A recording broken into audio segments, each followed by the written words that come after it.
Claire, you should make some bread for Millie and Janet when they get back tomorrow.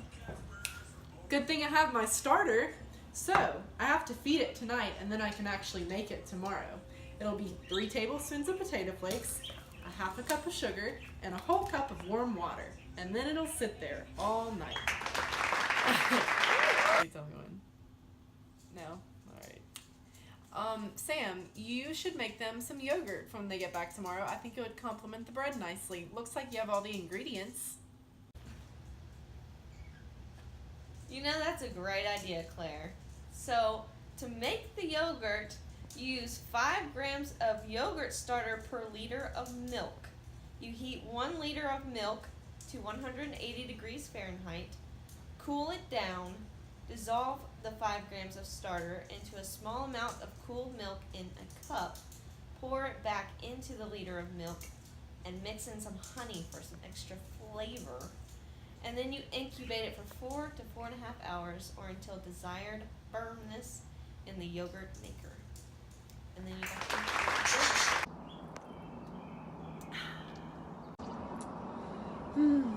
I wonder if Janet's still looking for that dang Dr. X's clues.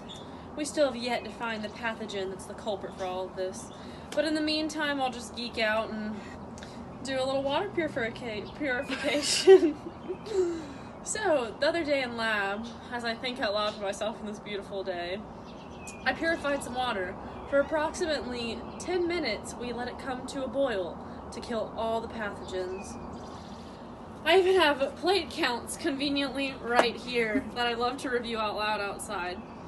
So our first plate only had 78 colonies. The second had 197. Wow, there's something wrong with that. The third had 59 colonies, and the fourth only had 11 colonies. Now the weird thing about these, compared to our clean water, was they had these weird little orange dots in the middle. And our clean water colonies were all white blotches. So, we really don't know how many colonies we had, but we'll just go with it for now. That silly Dr. X must be playing his tricks.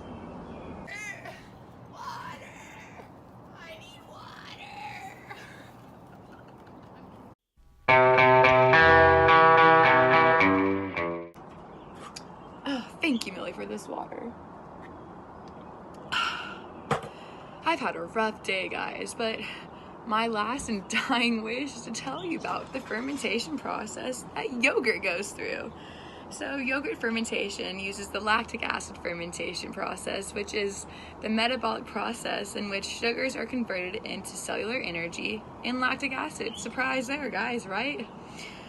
It is fermented by Lactobacillus bulgarius and Streptococcus thermophiles. Are you ready to know the process? Here we go. So first, the milk is heated to 150 degrees Fahrenheit for 30 minutes or to a boil so that the whey proteins are denatured. Next, it is pasteurized in order to kill the spoilage pathogens, which we don't want in our yogurts. Because then if you ate that, you'd probably die, and we don't want that. Next, the milk is cooled to an optimal growth temperature for the yogurt bacteria to grow and help ferment the yogurt, you know. And then once the bacteria is added, it is incubated for 4 to 7 hours until you have your desired yogurt firmness, or until you have a pH of 5, whatever your preference is, guys. I'm not judging you. And then that decreases the pH, which is due to the conversion of lactose to lactic acid. And that's how you make yogurt. You know, I don't know why more people don't just do this for fun.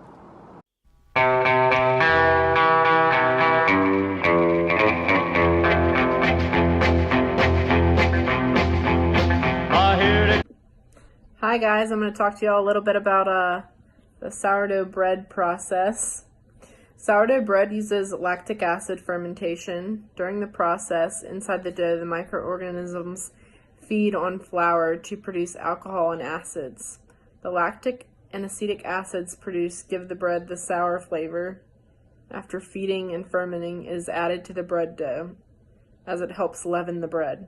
The microorganisms found in the sourdough are most commonly strains of lactobacillus. These strains include Lactobacillus brevis, Lactobacillus plantarum, and Lactosanfrancensis.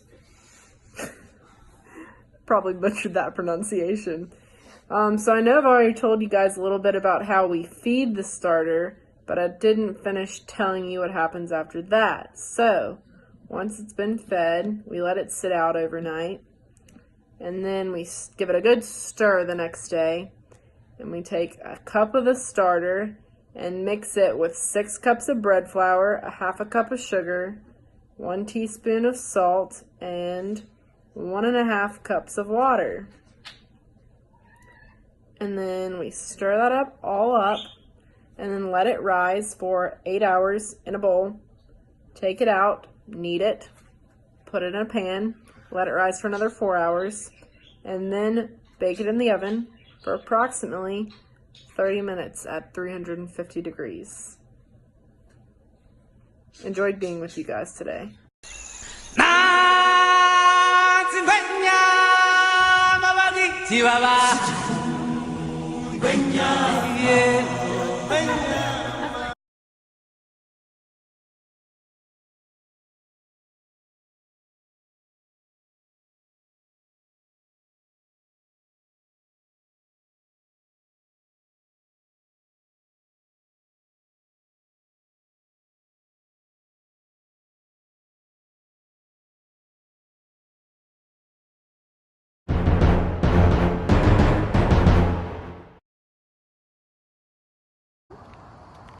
So, Millie, what did you have for lunch today? So, just a sandwich. But did you know that Dr. Trace was behind this whole thing?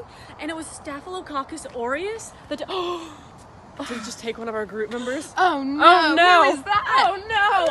Claire! Oh my gosh! What treatments can we use, Janet? Well, most strains of this are penicillin resistant, but if it's methicillin resistant, we have to use vancomycin because most of those strains are. But if they're allergic to vancomycin, we have to use ticoplanin. Oh my god! But if it's multi-resistant, we have to use coupled antimicrobials such as rifamycin and fusidic acid. So which do we choose? Should we just hide the body? Honestly, sorry, Right. Claire. Come on, Claire.